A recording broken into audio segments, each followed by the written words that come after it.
The Atlantic winds blow on a country blessed by nature. A country where the rich, fertile, and well-watered soil has given birth to an exceptional wildlife. This country is France, and you're about to see it as never before.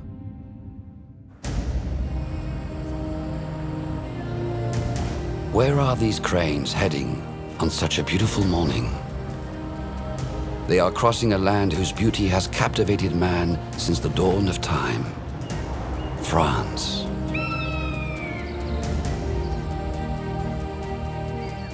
The animals that live here have fabulous adventures to recount.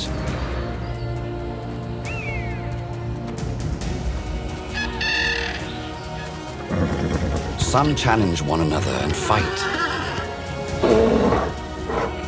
Others help each other and form friendships, passing on their knowledge to their little ones.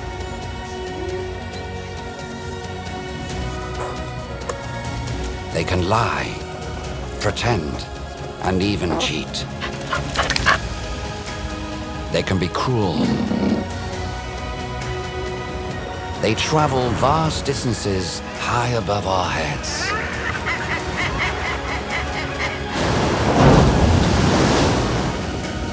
They choose partners for life or just for the night. Some men look out for them.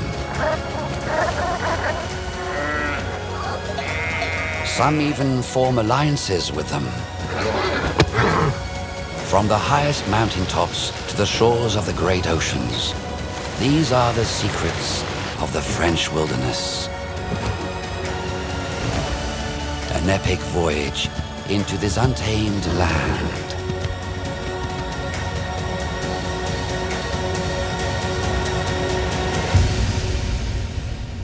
Wild France.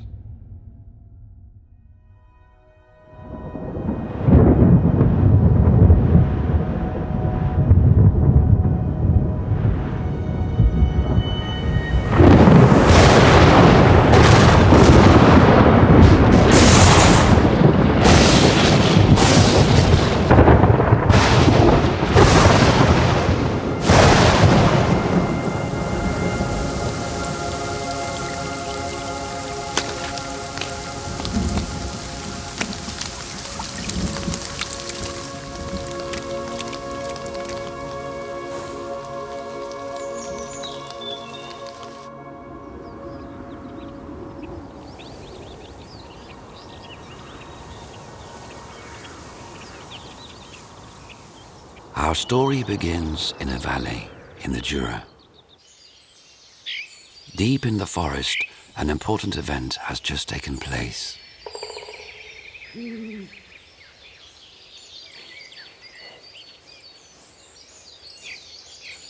He has just fallen from his mother's womb. Nature whispers its first instruction: don't let anyone see you.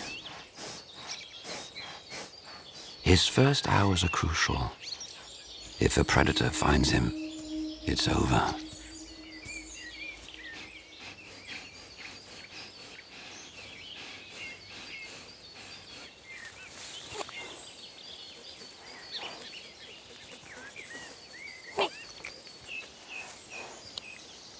Perhaps that's why his mother has moved away.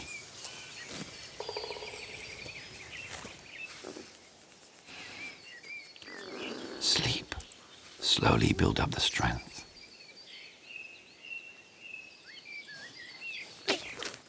No. The will to live is too strong.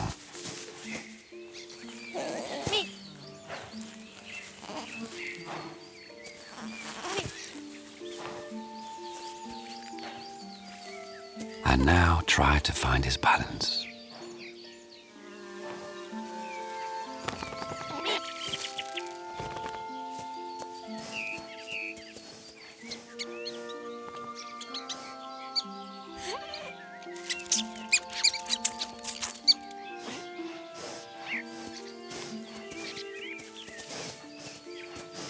Nature is so well prepared that in a few steps the fawn has found the answer. the answer, and his mother.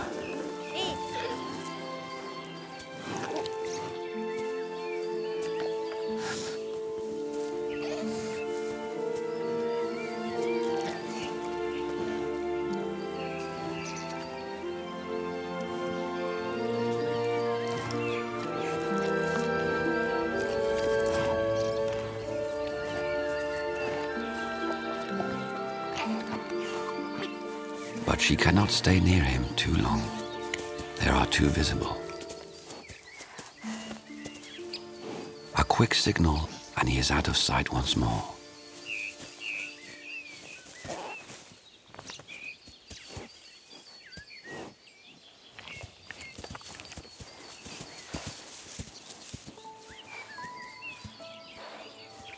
Wait until she returns.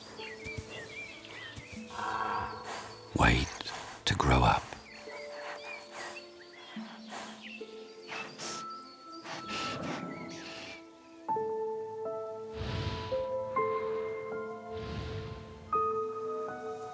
One day, the little prince will become a king.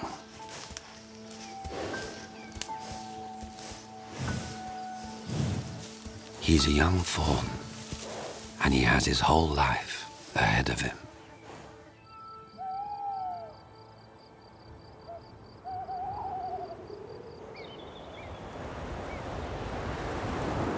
A wall of mountains, 300 kilometers long, rises up at the border with Switzerland. The Jura. As the name suggests, it was formed during the Great Jurassic period 200 million years ago, when dinosaurs still roamed the planet. Once submerged by tropical seas, today it is covered by a vast wild forest.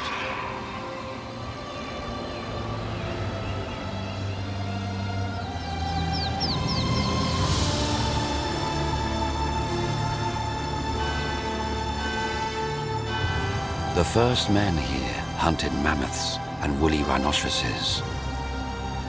Then farmers tried their luck here and stayed. This kingdom is ruled by the last big cat in Europe, a creature of legend, the lynx. Legendary, yet fragile. In the 20th century, the lynx disappeared. It is now making a comeback in the Jura. A handful of men watch over them. Stefan Regazzoni is one such man. He has surveyed the mountains and tracked these big cats for 20 years. He studies how they live.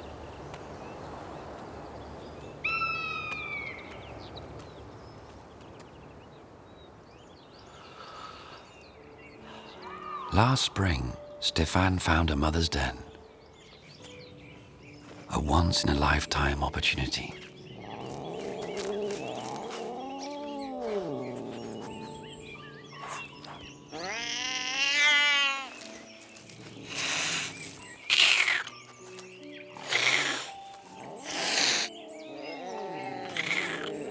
There were 3 cubs, still half blind. Have they survived? They should be grown up by now. His mission is to find them again. Not an easy task. Lynxes are the most secretive animals. Most active at twilight, they rarely leave a trace of their presence.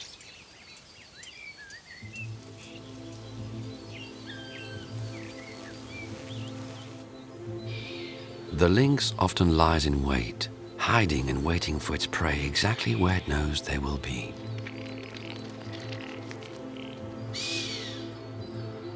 It prefers, though, to stalk its prey, following without making the faintest noise, and catching them before they have a chance to escape. It hides away its victims and comes back over several days to feed. Stefan has just entered the mother's territory.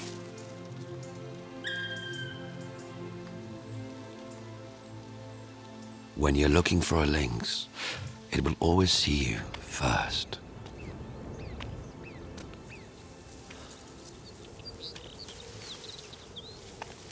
Stefan senses he's been watched. She's protecting her cubs. It means they're still alive.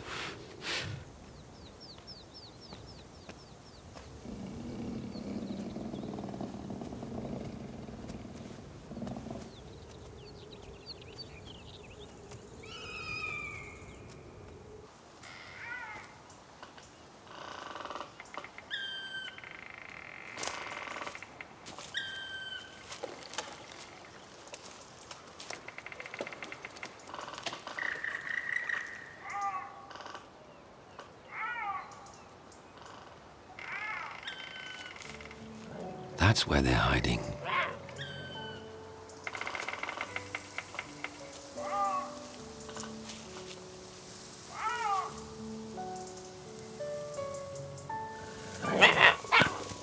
Only 2 of them.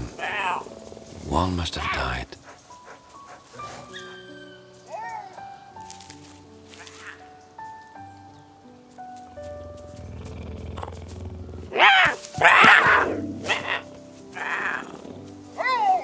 Through play, they learn how to hunt.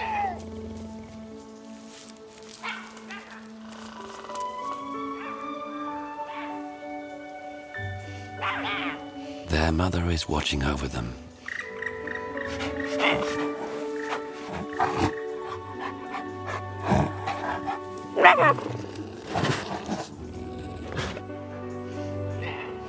She knows he's here.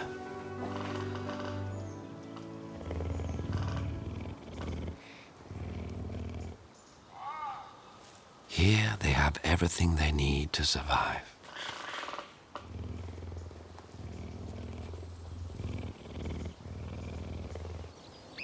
Soon she'll bring them along to hunt. When they can fend for themselves, they'll leave and each find their own territory.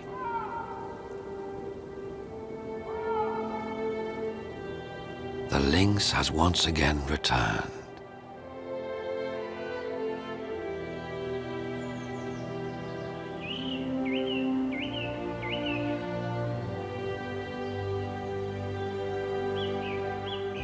In the forest of France lives another legendary being, a giant that has watched men pass beneath for many ages, the oak.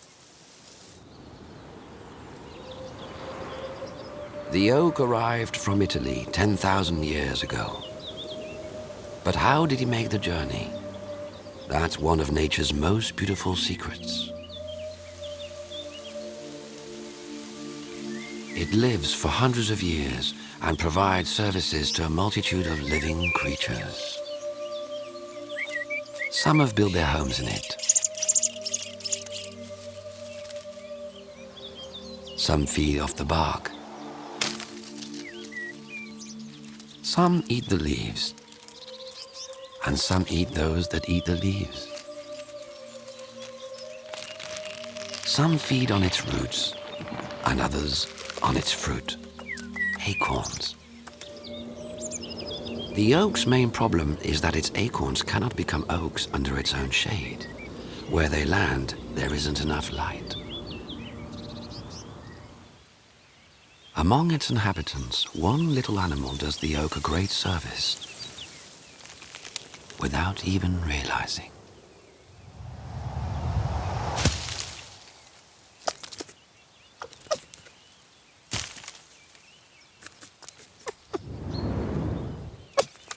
Every autumn, the squirrel prepares his winter store. As soon as the acorns are ripe, he begins his frantic task.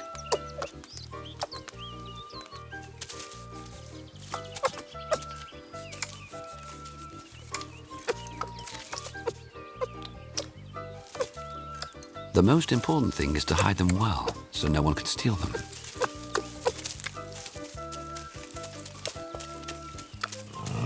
But there are spies everywhere.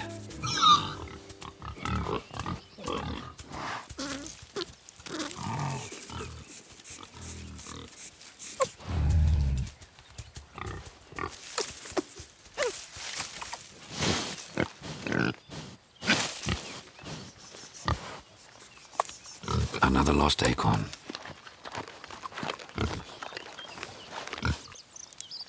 All his neighbors are thieves. They watch him come and go, trying to find where he has buried his treasure.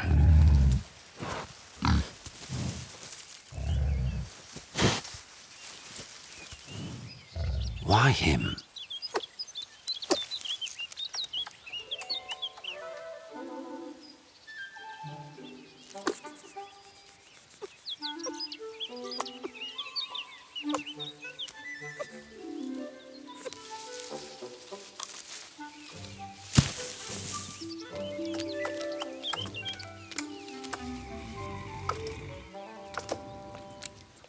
The big nose didn't see anything.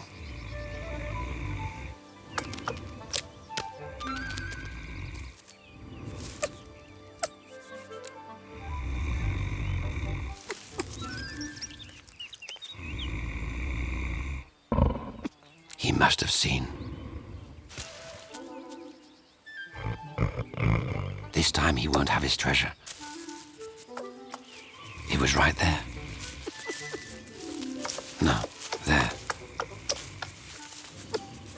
Or maybe here.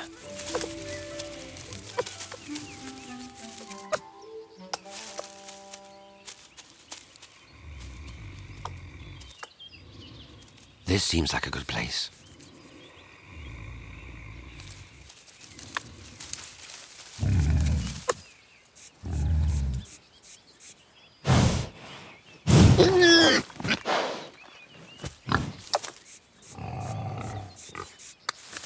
Better go a bit further.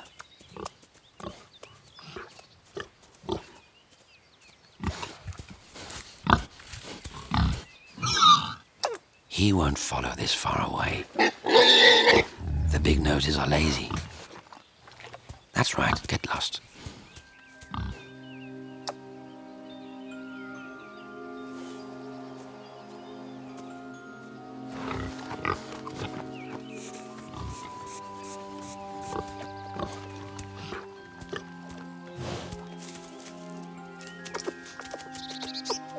The acorn is safe, and one of nature's wonders has been carried out. Over the next few weeks, our squirrel will bury thousands of acorns in the forest. Sometimes he will travel hundreds of meters to find a good hiding place. The oak's great fortune lies in the squirrel's imperfect memory. When winter arrives, he'll feed from his various hiding places, but he won't remember half of them.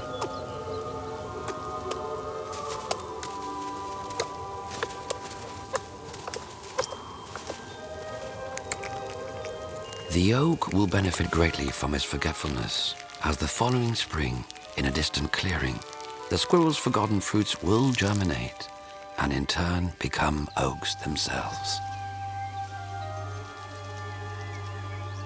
That's how, over thousands of years, these immovable giants have conquered foreign lands. From southern Italy, the oak has managed to spread beyond its borders.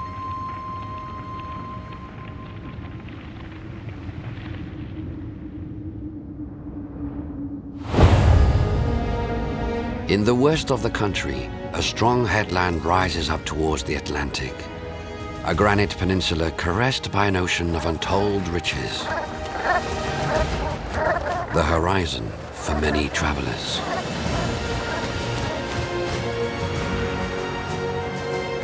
A paradise for so many creatures. From here, men left to conquer the world. Here they returned and built the cities of their dreams. We are in Brittany. Pushed by the wind and pulled by the moon, water and land have lived side by side for thousands of years.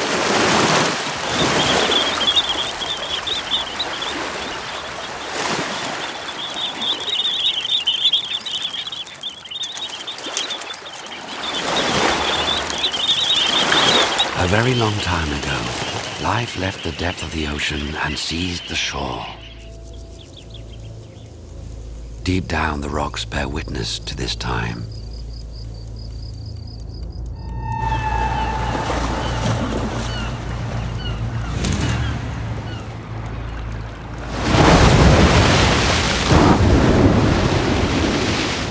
Every year, here in Cap Fréhel, an incredible story of life and death takes place.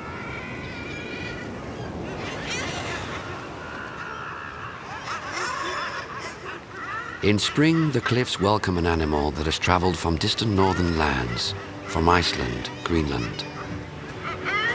A flying penguin capable of covering 6,000 kilometers a year, diving to depths of 180 meters and living at sea for months on end.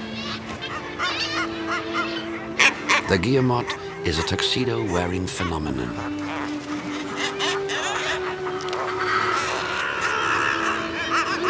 They nest on the cliffs of the Cape so they can be safe from predators.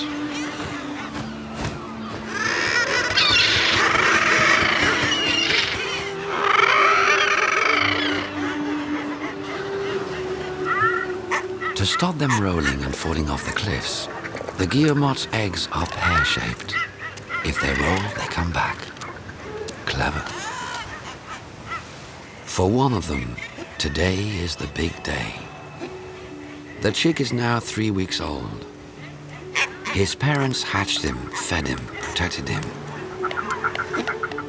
Now the moment has come to leave the nest and head out to sea. His parents know that now they must abandon him.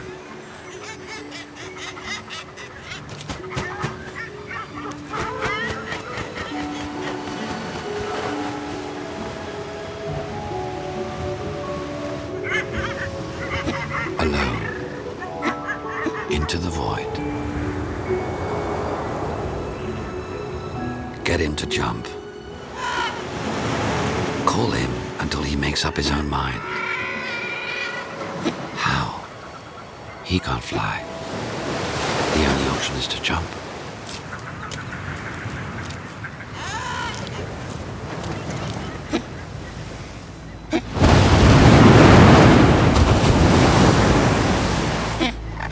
Impossible. But he has to. They call again and again. Further away, another chick decides to jump.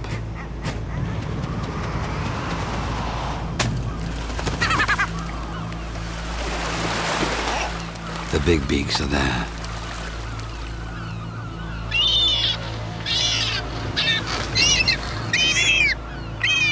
Many young birds don't make it to the sea.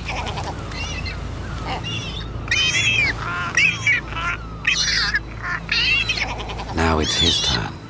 They've seen him.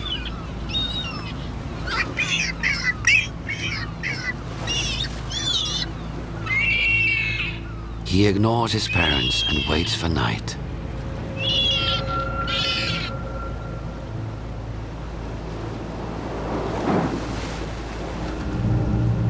Does he know seagulls stop hunting at sunset?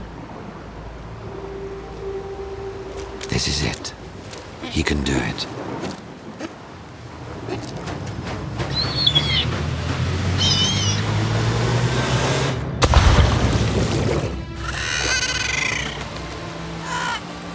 His parents are there. Now they can leave.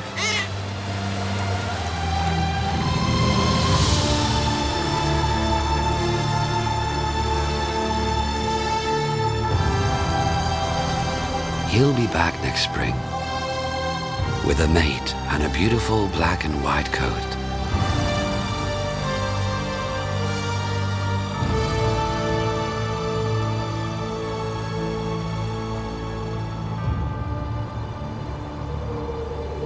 The sea doesn't just attract animals. Many men and women have a mysterious attraction to the deep. That is the case for Frédérique Pichard. For the last 20 years, she has been forming a close friendship with an ambassador dolphin.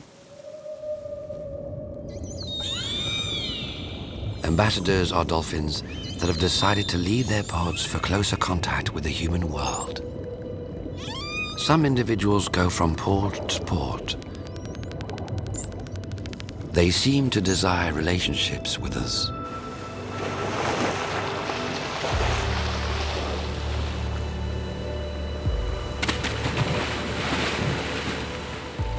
Frédéric believes they are messengers. Every year she has a rendezvous with one of them, Donny.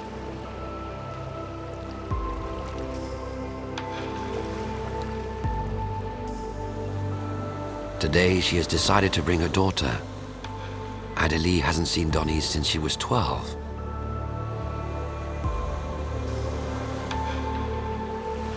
Well, the time has come to make contact again.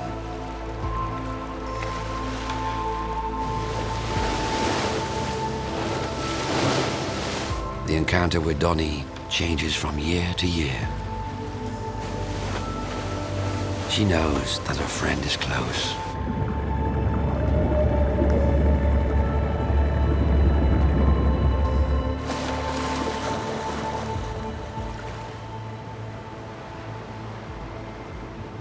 Il est là.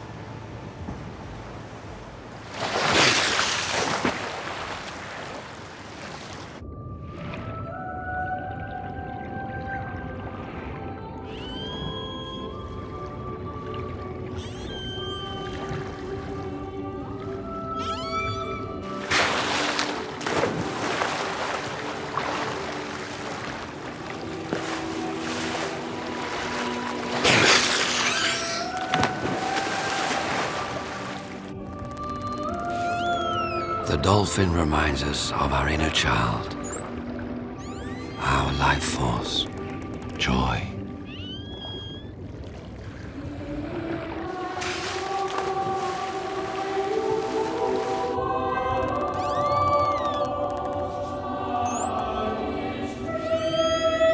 She says you have to become one with the spirit of the dolphin, half asleep, half awake, in a semi-conscious state.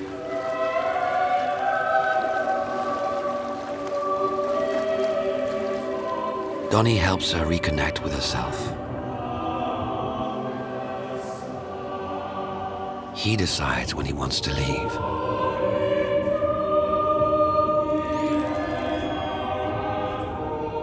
Maybe to find his fellow dolphins.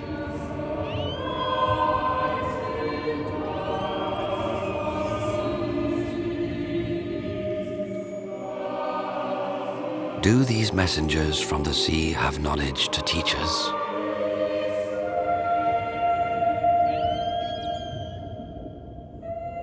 Perhaps we will find out in the future,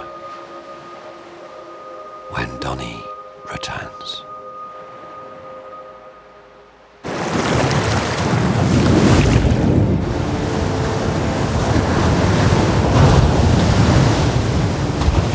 This peaceful world can be transformed into a white fury. How can anything possibly survive in this hell?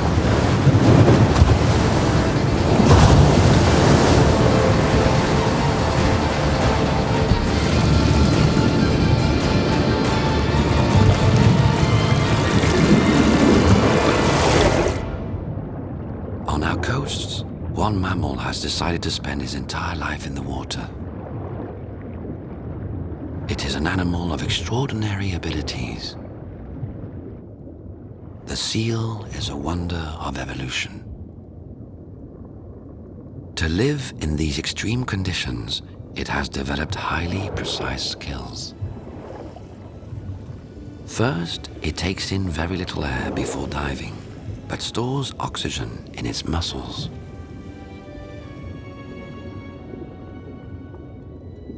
Then, it slows its heart rate to 5 beats a minute.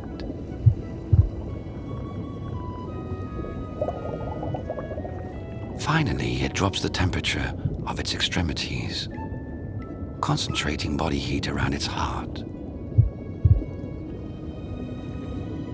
Our marvel has one obsession in life: doing nothing and having a good sleep. More than anything, he hates being disturbed during a nap. The young have no respect for the adult's peace and quiet.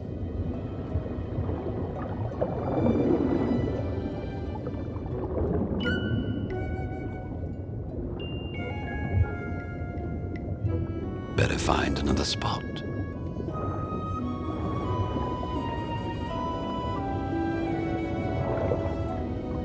Nothing will stop him doing nothing.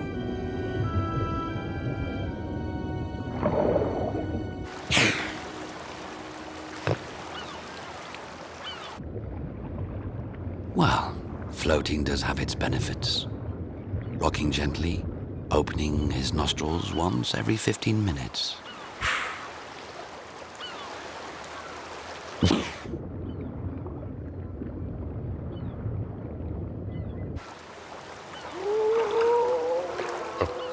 Really though, the best naps are to be had on dry land in the sunshine. In his colony, during working hours, the worthiest have their spot.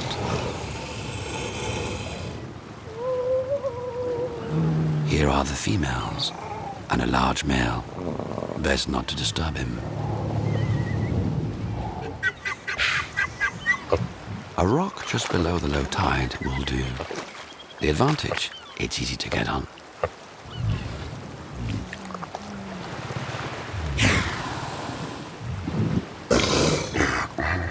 The best position here is the banana attitude. Beware, keep your flippers dry. Through them, the sun heats your entire body. Complete bliss. When the tide rises, just let it carry you up. And now for a change, find a quiet place.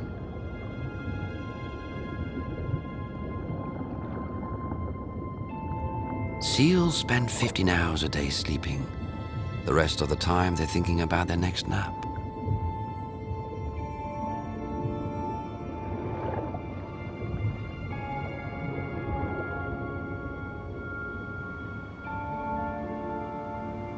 In central France, a great wild river crosses the country, the Loire. Over time, it has carved out the curves of a majestic valley. Its many rivers and streams have guided migrating birds for thousands of years. One of them we think we know well, but its private life is more surprising than it seems.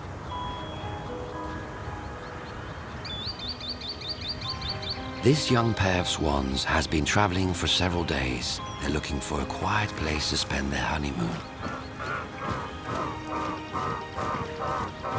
Under the arches of the Château Chenonceau, they can finally be together and start a family.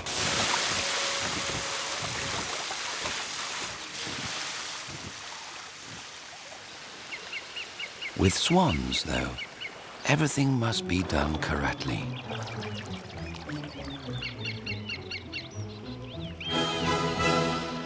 She's a virtuous maiden and won't grant a suitor favor without a committed courtship.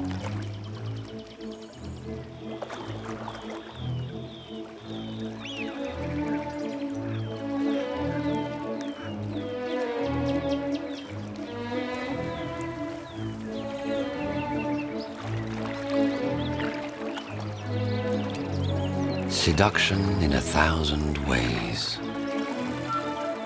They synchronize their movements in perfect harmony.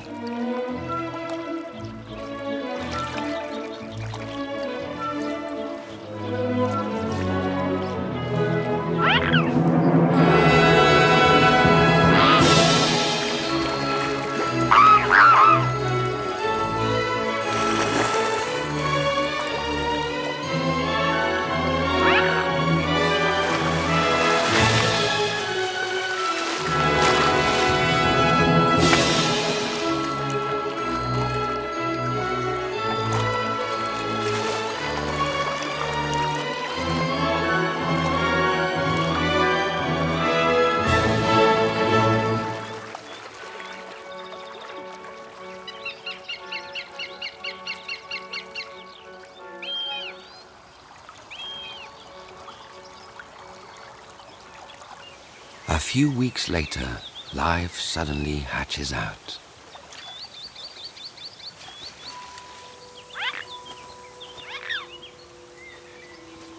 From their love, 3 chicks are born to their great pride.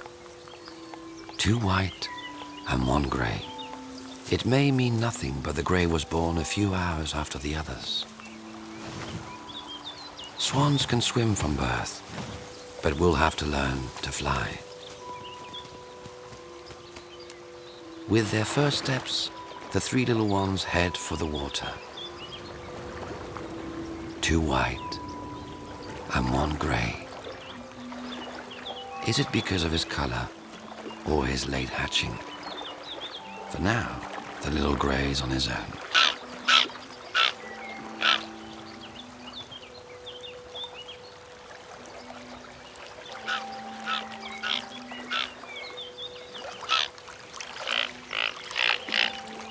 First lesson, learn to eat. The best way is by observing.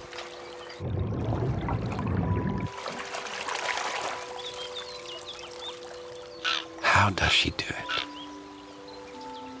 To reach their favorite food, they need long necks. The little ones are still lacking that particular attribute. And these delicacies are out of reach.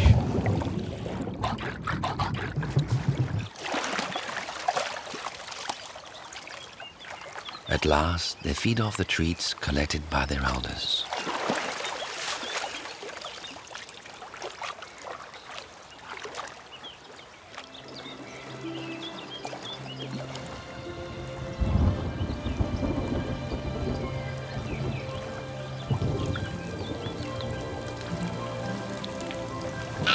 Under their parents' wings, the 2 whites and the grey will learn about life. Their fluffy down will turn one day to feathers.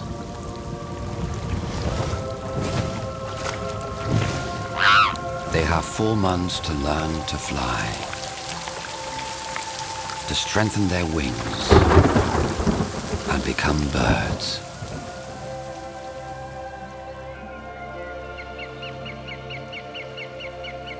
It's September. The chicks have grown and are ready for the big moment. Under the watchful gaze of their parents, they're about to take off.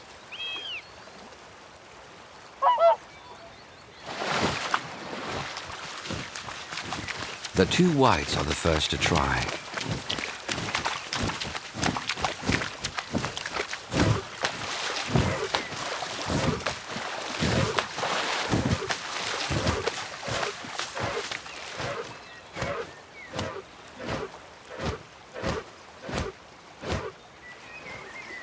There they go. Gone. They will never come back.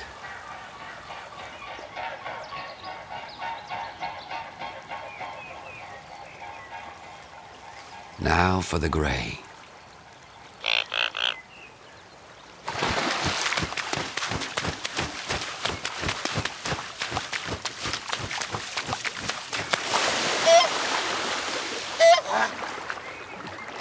But the white pair managed it. Why not him?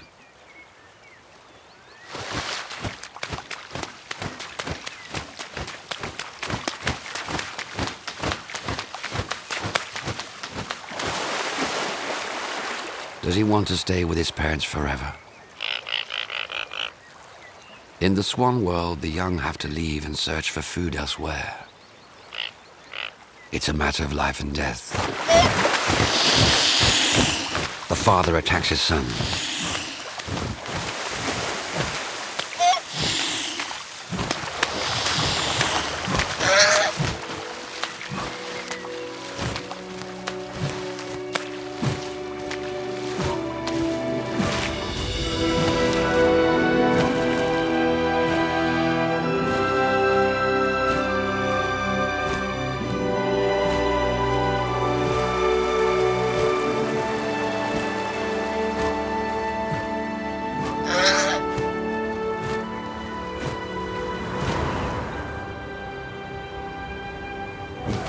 Fear made him fly.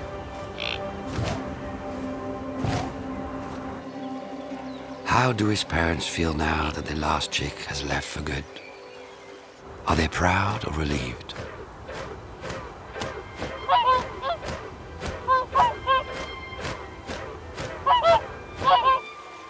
Their mission is accomplished. Their only duty was to train their offspring, white or grey. As for him, he'll soon find a group of young swans his age.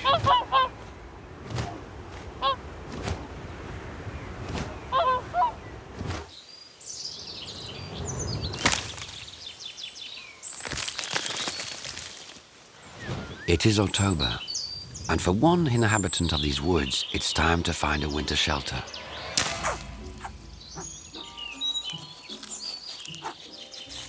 This morning, Hedgehog must reach the place where he will sleep through the harsh winter cold. The old stump on the edge of the park. Hedgehog is blind as a bat. To get around, he must push straight ahead.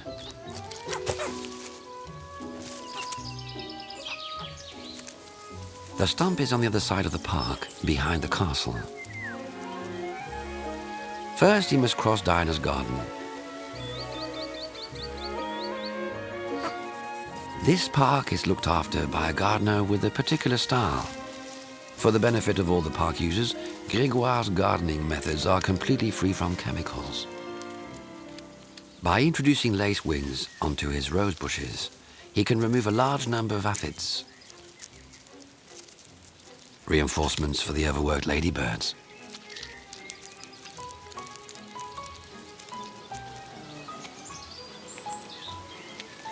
In order to spend the next 6 months without food, Hedgehog must feast now.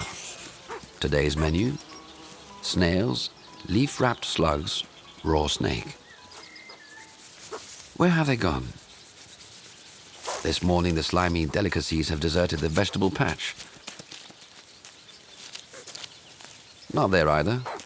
Who is behind this shortage? Grégoire has a recipe to get rid of pests. He adorns his patch with thyme, sage, and chives. He plants them here and there. It does the trick. Hedgehog uses the smell to get rid of the 500 fleas that live under his 7,000 spines. For insecticide, Grégoire sprays nettle juice, natural and very effective.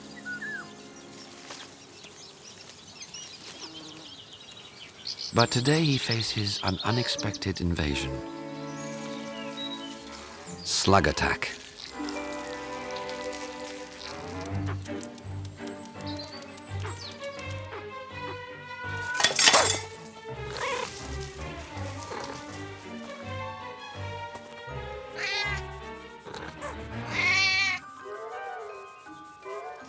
Grégoire has found the answer. Hedgehog.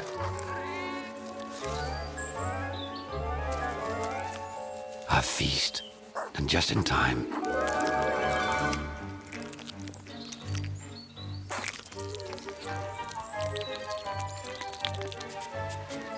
Grégoire would like Hedgehog to stay longer in his garden. But his spiky friend has other plans. Behind Catherine's garden, his well-earned hideaway.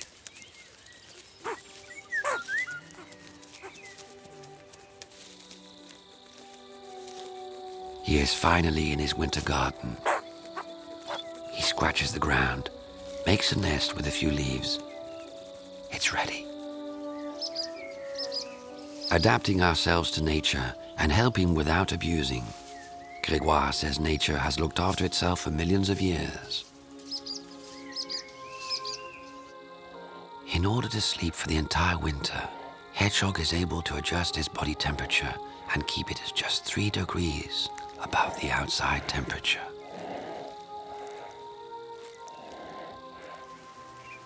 As if the whole world is balanced within a few degrees.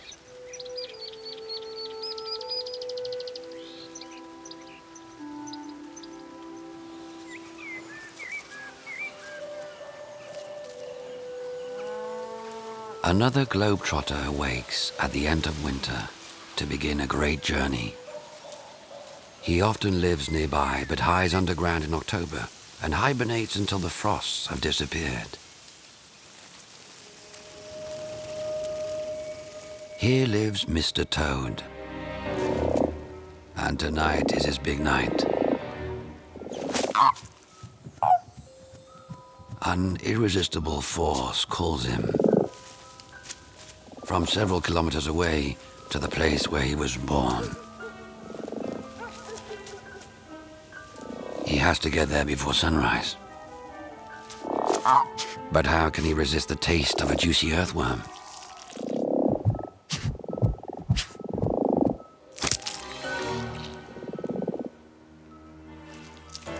He hasn't eaten for 6 months.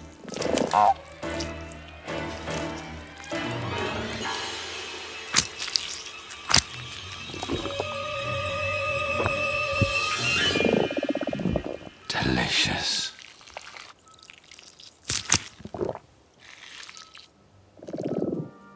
And he's off again. What's this journey for? To find a mate. For at this journey's end awaits the future Mrs. Toad.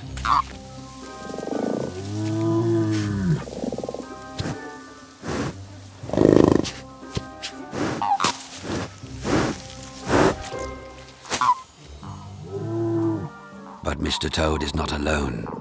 Just like him, hundreds of suitors have awoken tonight to fulfill their destiny. They are all heading in the same direction.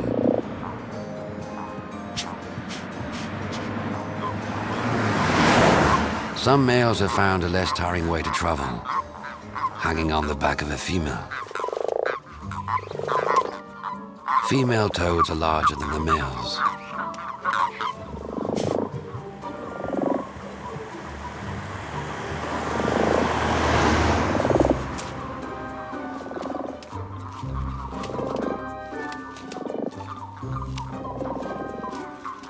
Do or die.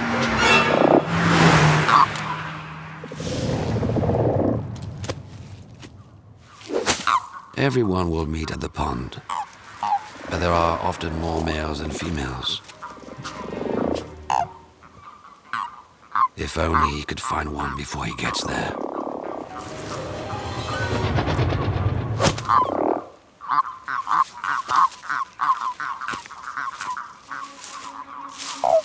Never mind. Here the humans have built a toad path so they can cross the main road. Safer, but busier.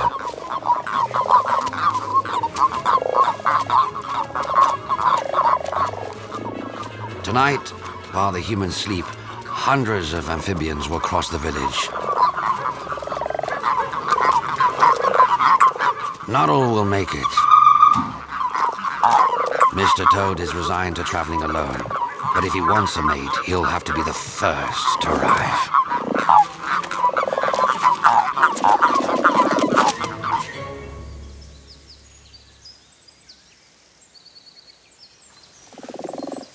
There it is, the pond where he was born.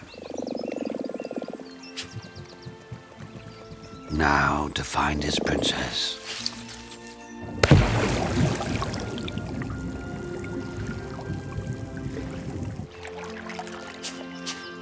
There she is. Those golden eyes, that skin. Mr. Toad is thrilled.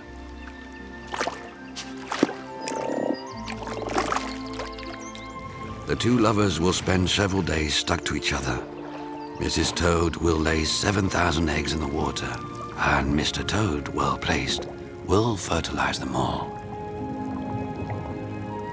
Then Mr. Toad will return to his summer home, alone. Every year in February, millions of amphibians perform the same ritual. If you see them on the road, please don't run over them. Love is calling them.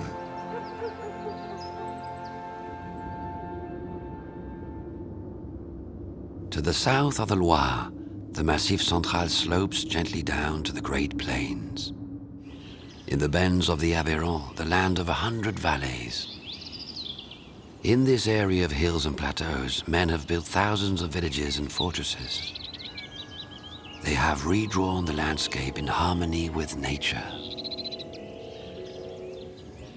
Here lives a mysterious animal that is seldom seen.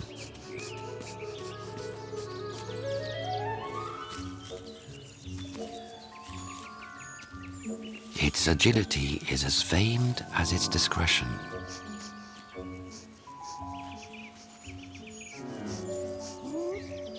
This golden-eyed creature is called a genet.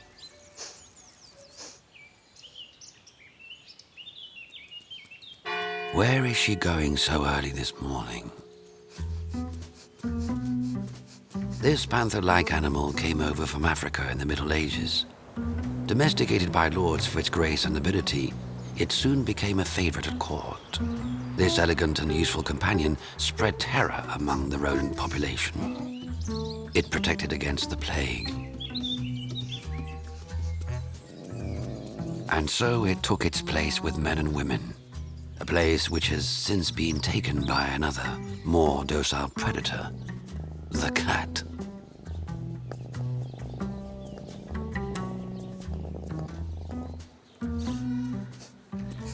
She continues to stalk her old hunting grounds.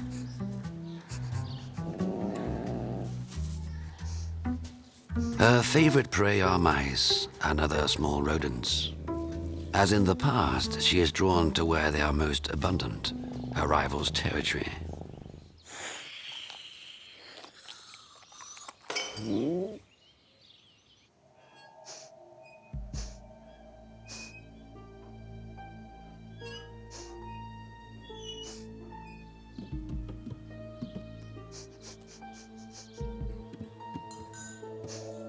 Cats are lazy and have everything done for them. Why did they become the favorites? She chose freedom and discomfort over warmth and cat biscuits.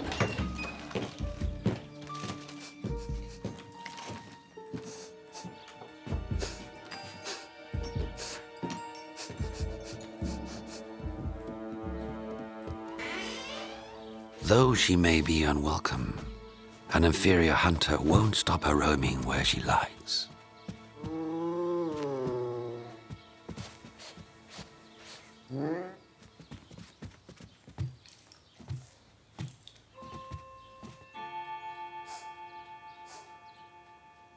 The genet sees and hears everything. She lies hidden and watches her prey.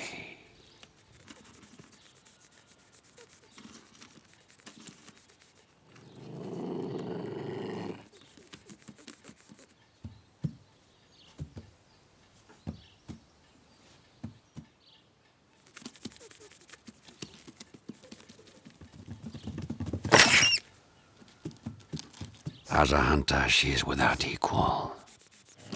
In the time of kings, it was beyond debate.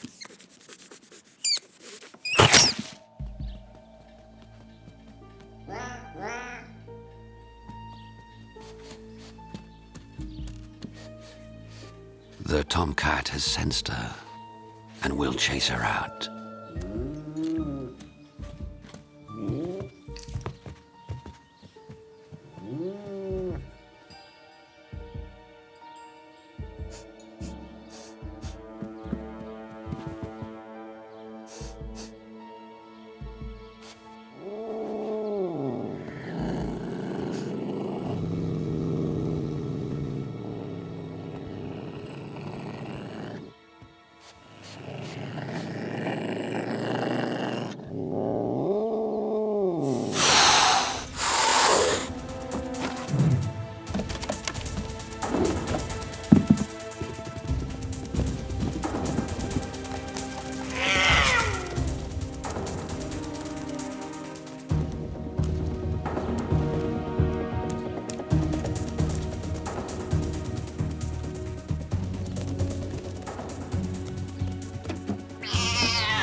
Quicker above and quicker below.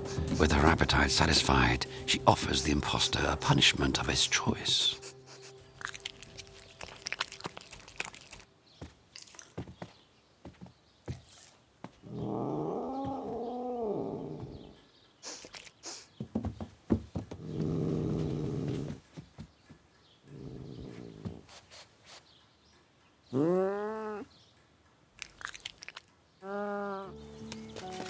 This is the genet's life now.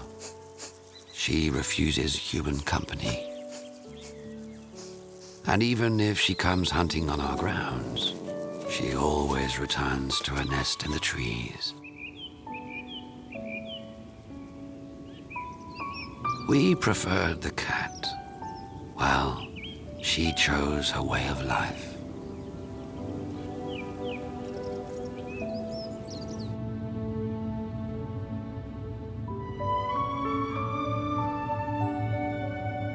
In the southeast of France is Provence. Two ancient mountain ranges plunge into the blue water of the Mediterranean, the moors and the Esterel. In summer they become dry and thorny, a scrubland of green oaks, sharp-tipped pines. The perfect environment for an animal.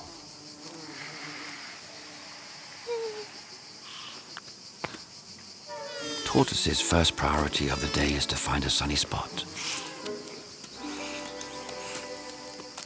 Unlike us, she isn't heated from the inside. She seeks the sun's warmth. To be at her best, she needs to reach 25 degrees.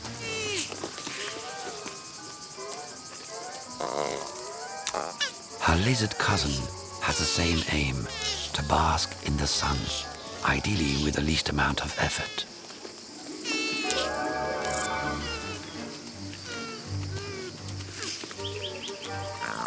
This is their sun deck. Now, stay still.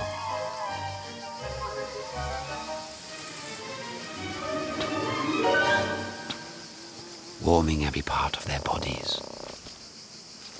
This morning, however, they have an uninvited guest.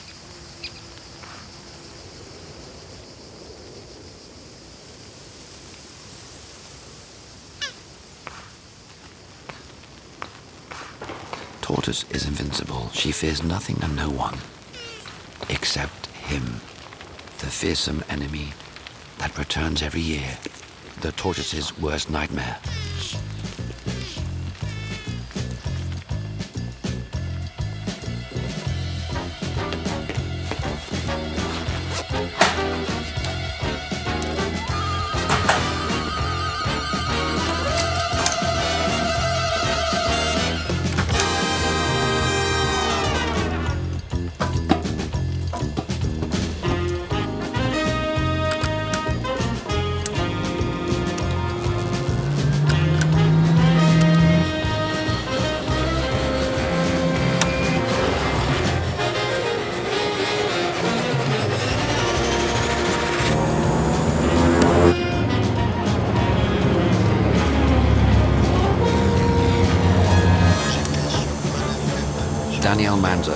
Canadaire's pilot, commanding officer of Marseille-Provence.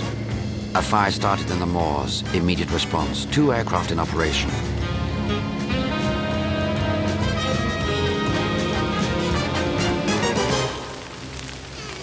Tortoise knows where to find a pond in her territory, but the fire is much faster than her.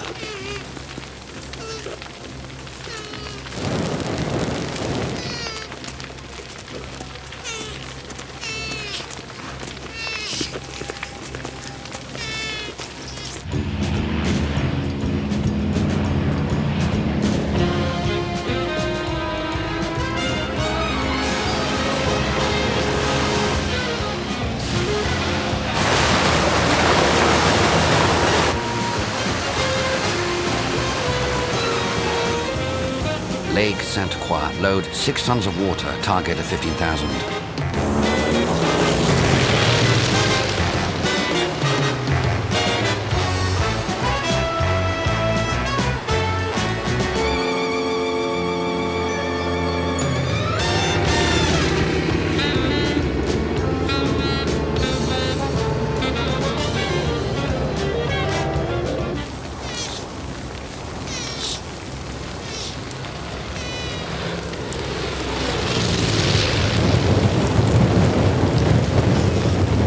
Rises.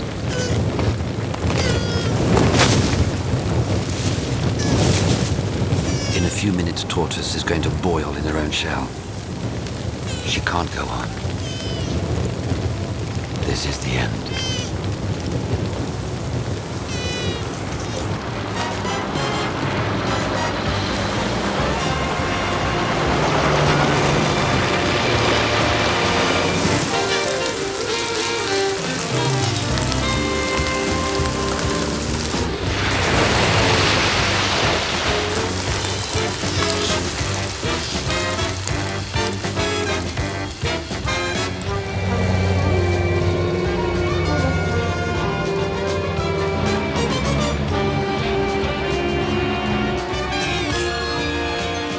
Tortoise came here in the sun to raise a temperature. She succeeded. Now she has to get it back down.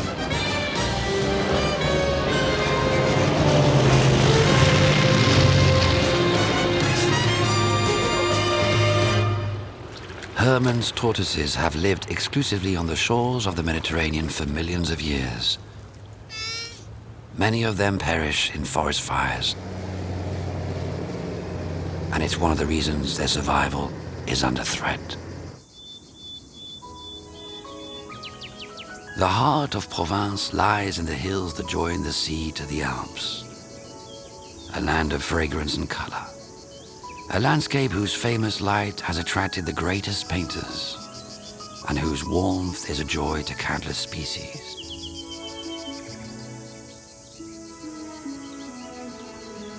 Provence could tell 1,000 stories, though none is more astonishing than the transformation of a pitiful slithering creature into a majestic winged princess. This story takes place beneath an olive tree.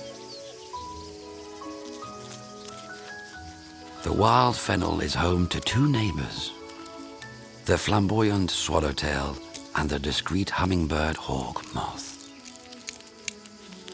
From the start, the odds are against these two future butterflies. The swallowtail's color cries out poison. The moth's camouflage has the opposite aim. Still on the ground, the two caterpillars have a common predator, carnivorous ants. This formidable hunter has no mercy for anything that enters its territory.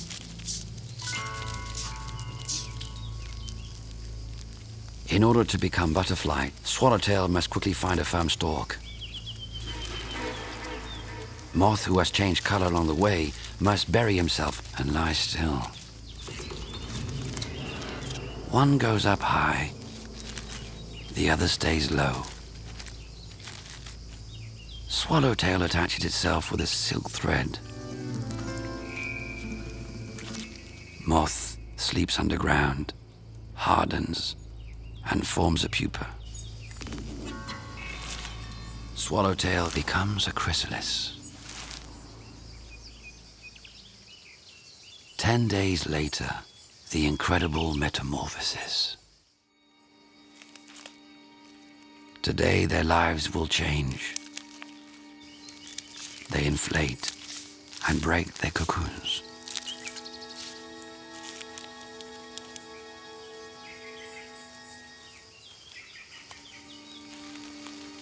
They unfurl their wings. Let them dry, drawing in the sun's energy. And suddenly,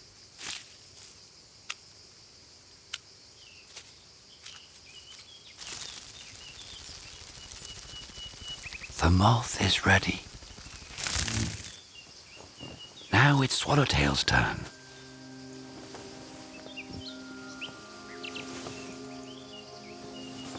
She has grace, but no control.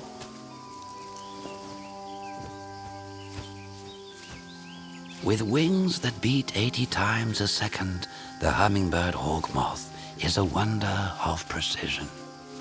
Being able to hover, it is the only one to feed without landing.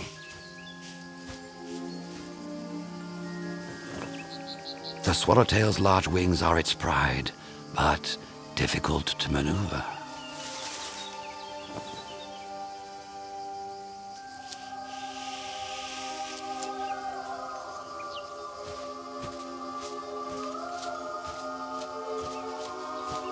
The two companions are reunited by the scent of the same flower and its delicious nectar.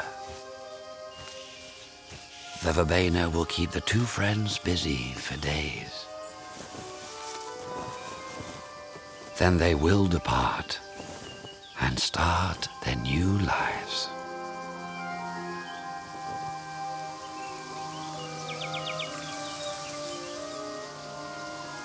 The animals of the French countryside do not always have such peaceful relationships. In some places, the story is quite different.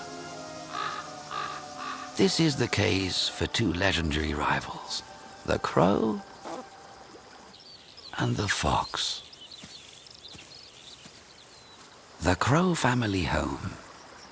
This morning, Master Crow has decided to teach his daughter a few of his old tricks. Her first lesson of the day is to imitate her father.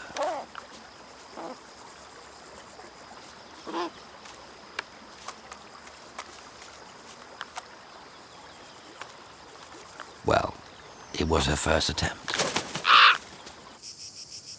The vixen lives in the same area with her cubs. To feed all these mouths, Mother Fox is trapped in a perpetual dance between her den and her hunting grounds.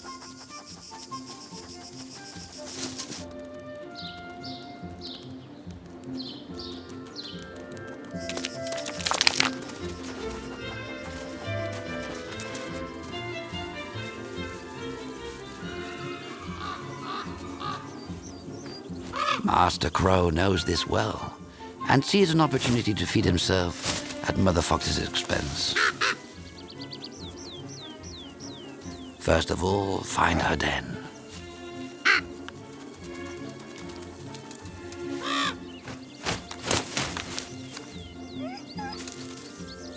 This is a chance to show his daughter how to trick a fox.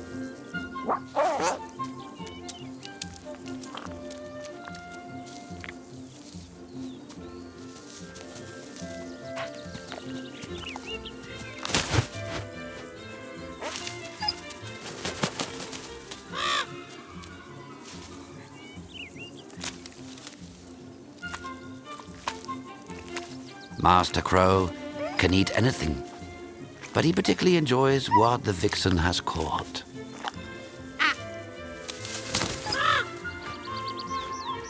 It's a good trick, but the best is yet to come.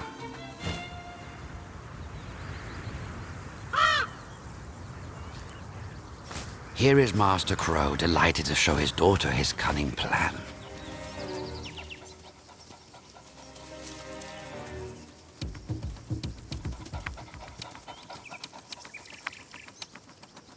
When it comes to trickery, crows are experts. The vixen is on her hunting ground.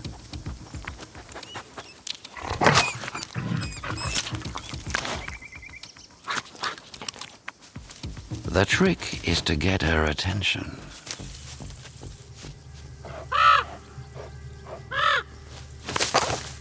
And play the injured bird. Mother Fox knows this meal could feed her entire litter.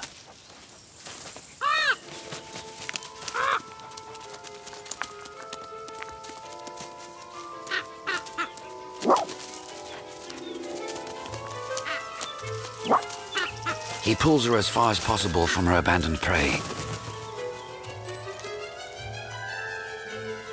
The young crow understands the trick.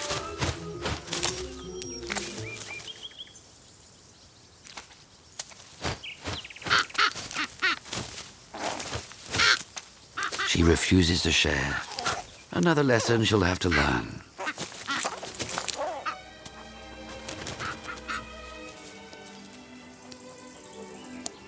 Master Crow has deceived Mother Fox, but she'll get her own back soon enough.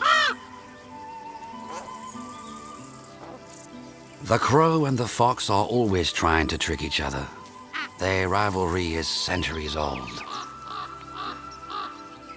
It may be that flauterers thrive on fool's credulity, but remember, little cubs, that a bird in the hand is worth two in the bush.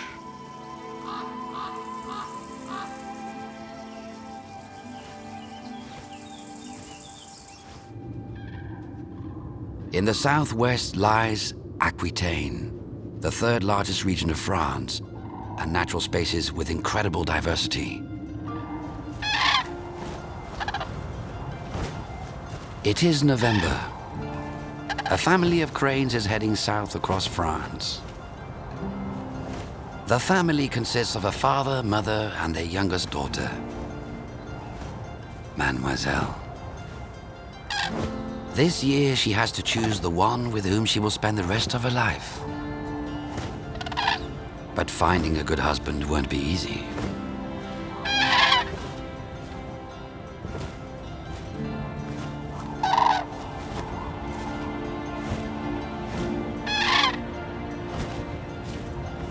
They have come from Sweden, across France in 2 days.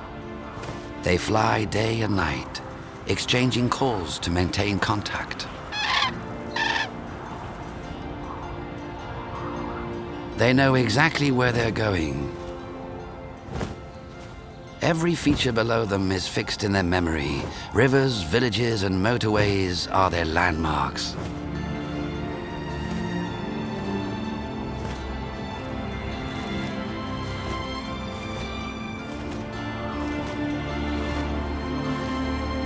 It is a huge effort, and Mademoiselle, less experienced than her parents, is at her limit.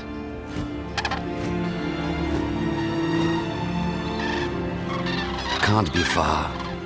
They're already crossing paths with other travelers.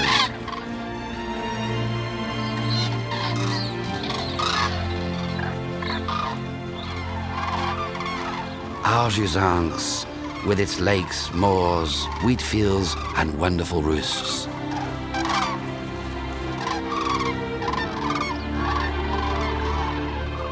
They have come from all over Northern Europe, Norway, Baltic lands, Finland, Poland.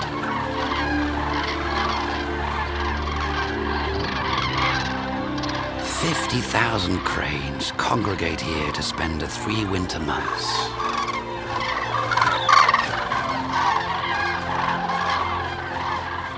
The site used to be a lignite mine, polluted and toxic. It was closed 10 years ago, leaving behind 1,700 hectares of wasteland. Then the cranes came and found the site much to their liking. So much so that thousands now come here.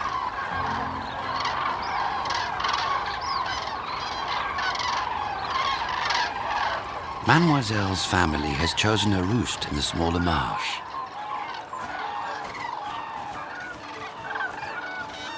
You might think the cranes would gather based on where they come from, the Swedes with Swedes, the Germans with the Germans. Not at all. They love to mingle and meet up with the same friends year after year. And so, Mademoiselle's family settled down with their Norwegian, Lithuanian, and German neighbors.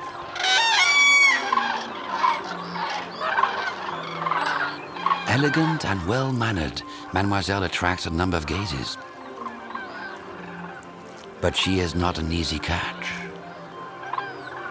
Among the suitors are widowers and immature youths that still don't know what they're doing.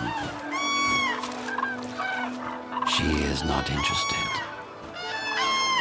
She has the whole winter to make up her mind.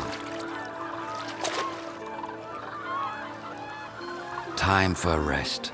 With her head under her wing, she can't be disturbed by noisy neighbors. With her feet in the water, she can't be attacked by foxes.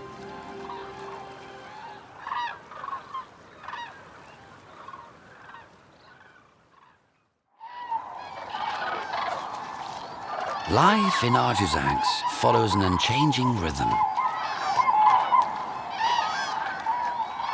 Waking up, chatting, grooming, more chatting.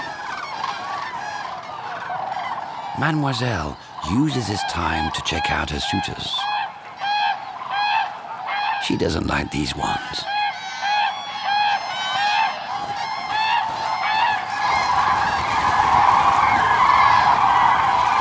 At At about 8 o'clock, everyone leaves in search of food.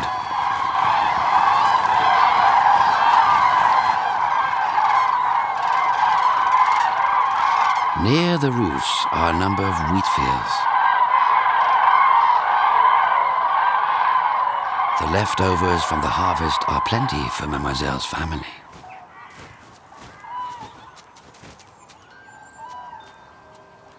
Today's menu, all you can eat, seeds and grubs. But Mademoiselle has lost her appetite.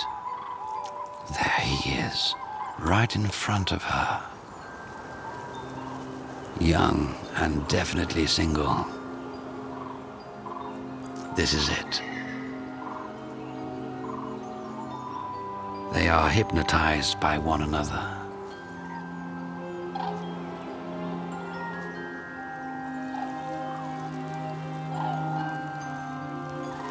As with swans, cranes take their time over seduction.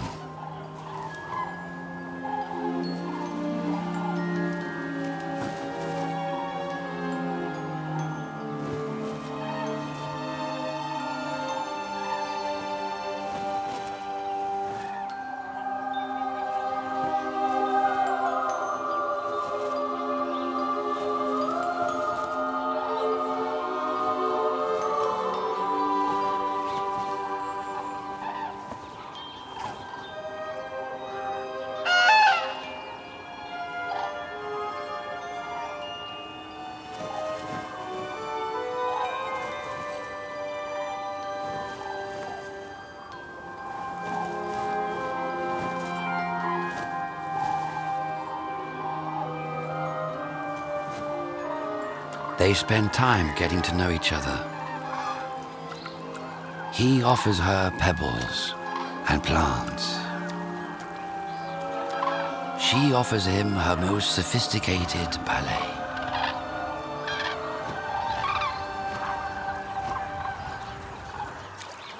Courtship will last several weeks, and they will get to know each other intimately.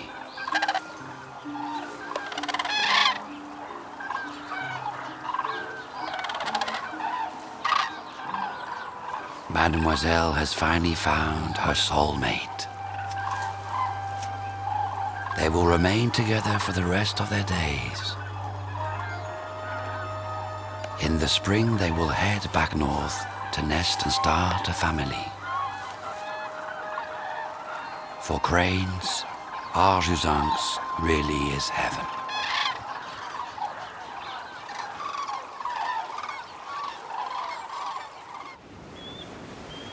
At the union of the Pyrenees and the Atlantic lies a magnificent land, the Basque country.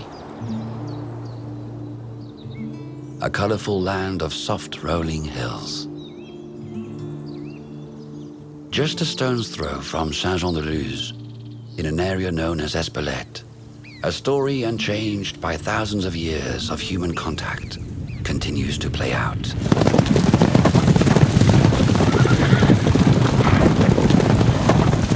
In these mountains, a small primitive breed of horse still roams free. Potocs live in harems, around 20 mares and their foals and one lone male. The herd in the lowland is led by an experienced mare. Her stallion, White Mane, is proud and possessive.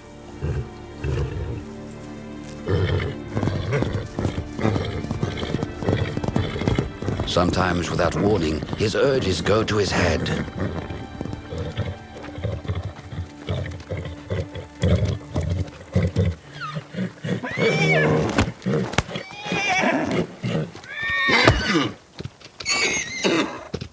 All his fillies are pregnant. None of them accepts his advances.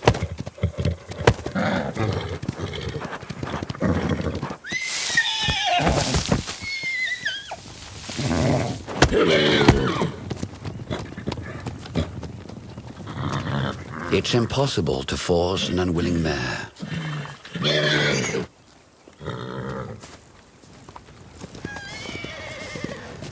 He wants new females and knows where to find them.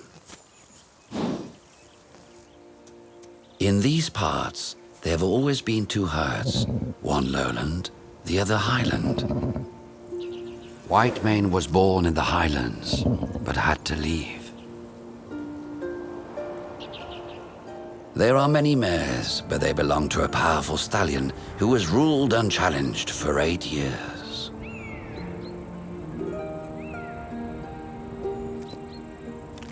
Blackmane is wise, tolerant, as long as no one touches his females. He lets them wander wherever they like. Life in the highlands is much more peaceful. This calm won't last.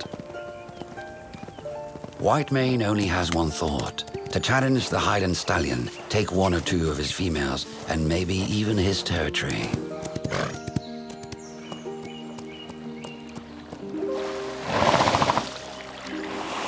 Desire runs through his veins.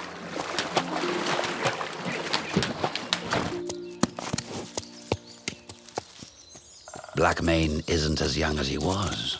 He's counting on his strength and his spirit to defeat him. He doesn't realize that Blackmane is, in fact, his father. This morning he feels the world is his.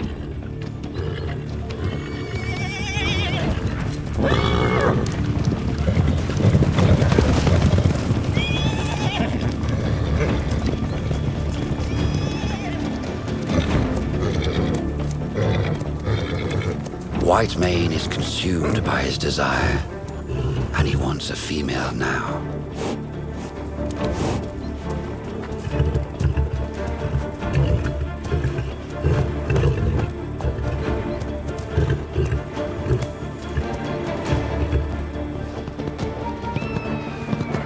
Blackmane has seen him.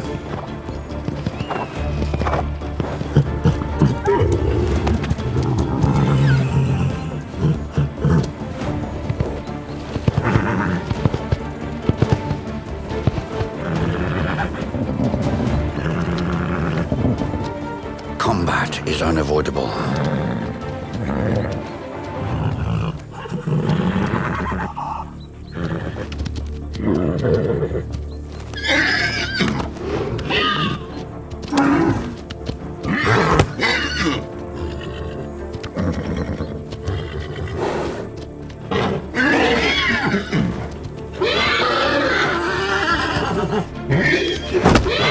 The son has the upper hand, but not as cunning as his father.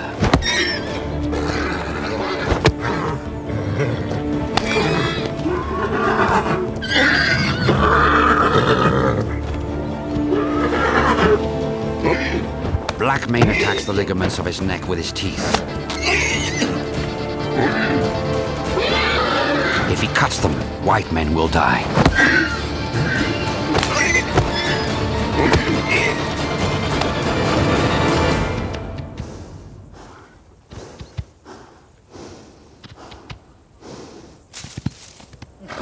The young stallion retreats.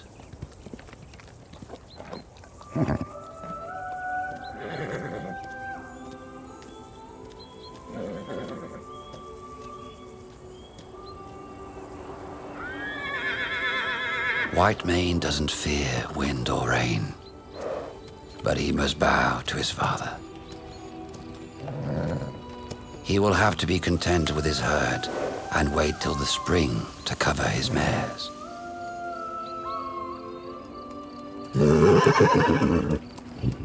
One day he'll return to the highlands and defeat Blackmane.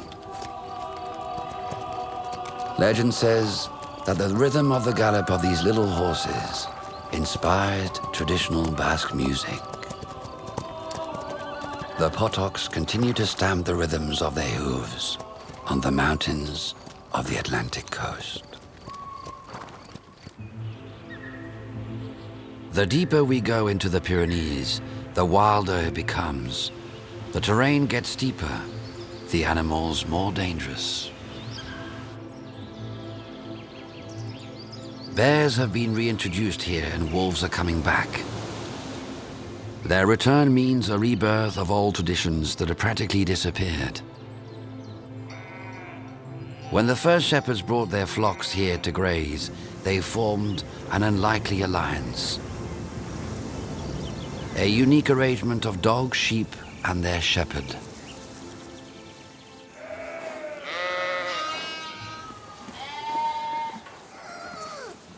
Little Patou was born only a few days ago. This is a crucial moment in his life. Will he be accepted? Will he adapt? He must hear and smell the sheep day and night.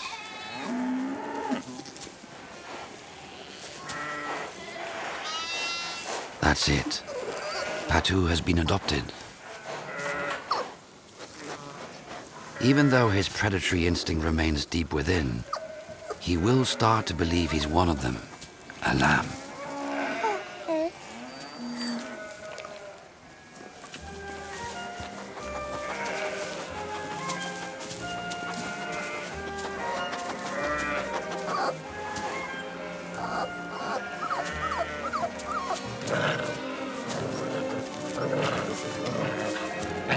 The same goes for his brothers and sisters. For the young Patou, home is in the sheep pen.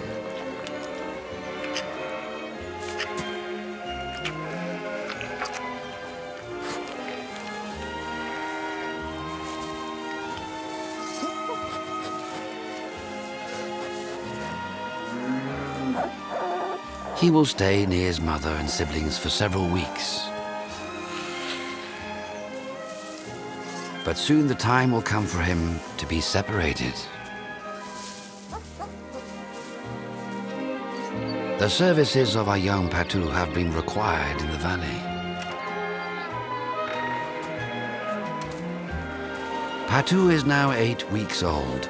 He is about to meet the group that will become his family for life, his flock.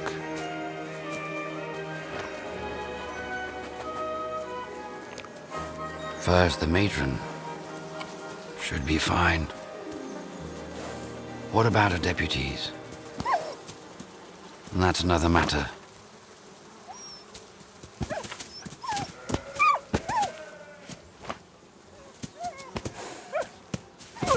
To them, he is an intruder.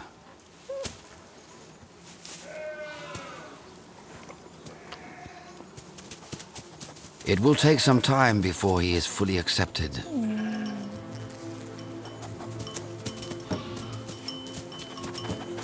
He will live with them for the next year and will finally begin his great adventure as a Patou. Up in the summer pastures, where the bear reigns.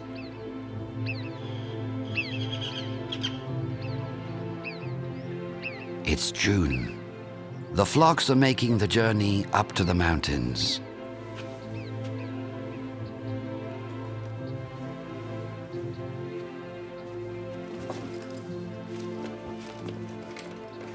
Christian is a shepherd. He will spend 4 months in one of the most dangerous summer pastures in the Pyrenees. He's accompanied by his sheepdog, a border collie who helps him control his flock.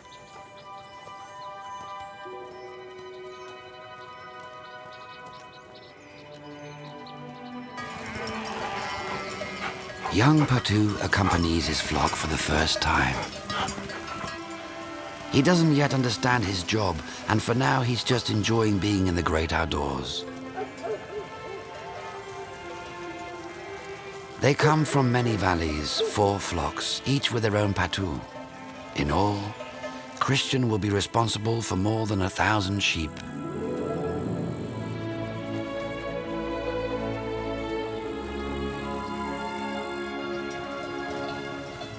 Young Patou creates a protective zone around his flock. He is ready to ward off any intruder, wild animals, dogs, or even people. But he has never seen a bear. Christian was chosen by the 4 farmers for his expertise. Last summer saw the loss of 150 sheep. victims of stray dogs, bad weather, and 3 particularly tenacious bears. That's why he's been chosen for this pasture.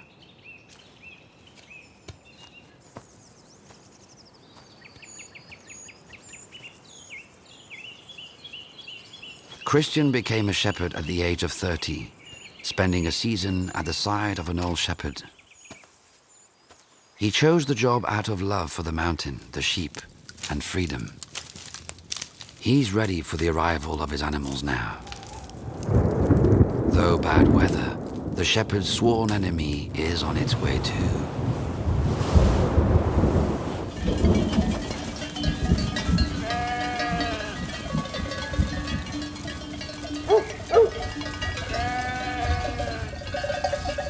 The Patou is a perfect ally for repelling intruders, though Christian knows that he too must keep his distance. They must remain untamed and close to the sheep they protect. The 4 flocks have arrived. He can count them with a single glance. There are 4 Patous on these pastures. He is the youngest. He tries to make friends straight away, but the elders aren't interested. He'll have to learn on his own.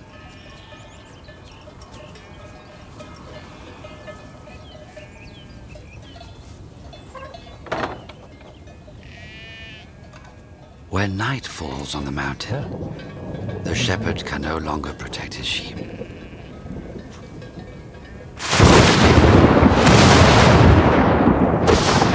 Now, the Patou keeps guard.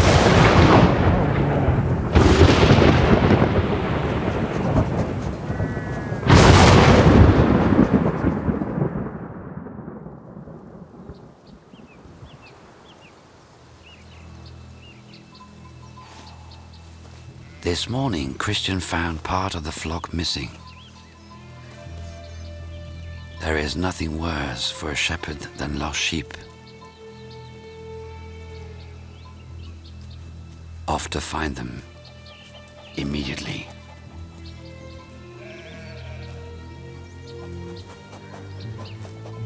Young Patou smells something unfamiliar.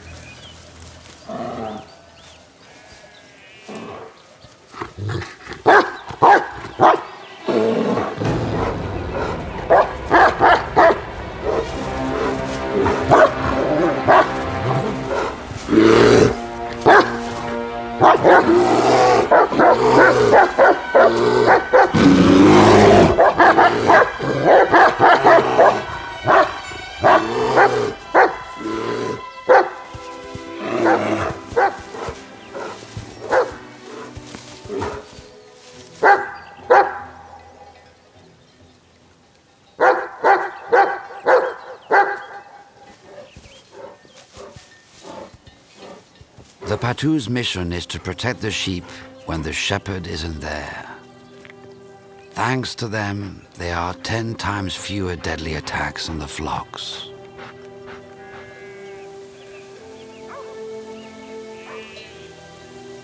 Christian has found the missing sheep.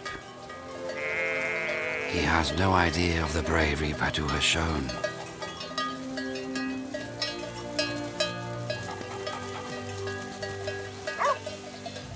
This is how life goes in the mountain pastures, climbing hills, breathing in the wind, and tasting the wide open spaces.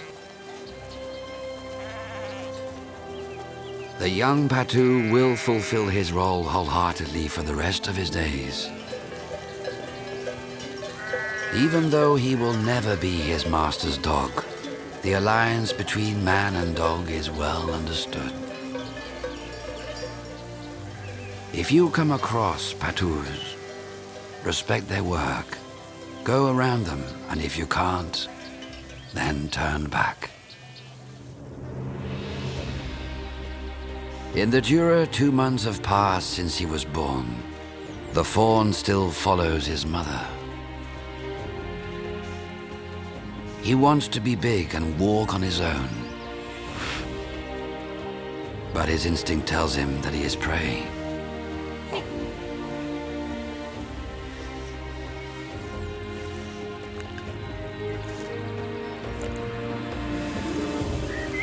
The oak still trusts the squirrel to scatter its fruits. Hedgehog has found a girlfriend. He would really like her to wake up. The good days are just round the corner. The seal has found a calm spot to sleep in peace. Master Crow and his daughter are still squabbling over everything. Mr. Toad can't find his stump. Someone must have moved it. Unbelievable. Little Grey has turned white and has found company. Young Patou is no longer a novice. He's even won the acceptance of his elders. The young lynx have left home. Their mother is now looking for a new companion for the winter.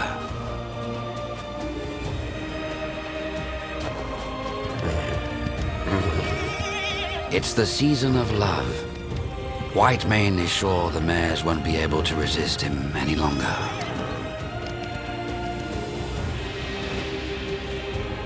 The moment has come. Mademoiselle and her companion take flight for Northern Europe. They will mate and give birth to a new generation.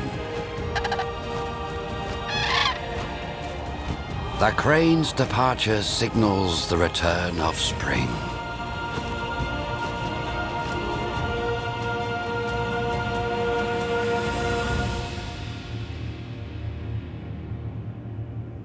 Next winter, they will return with their little ones.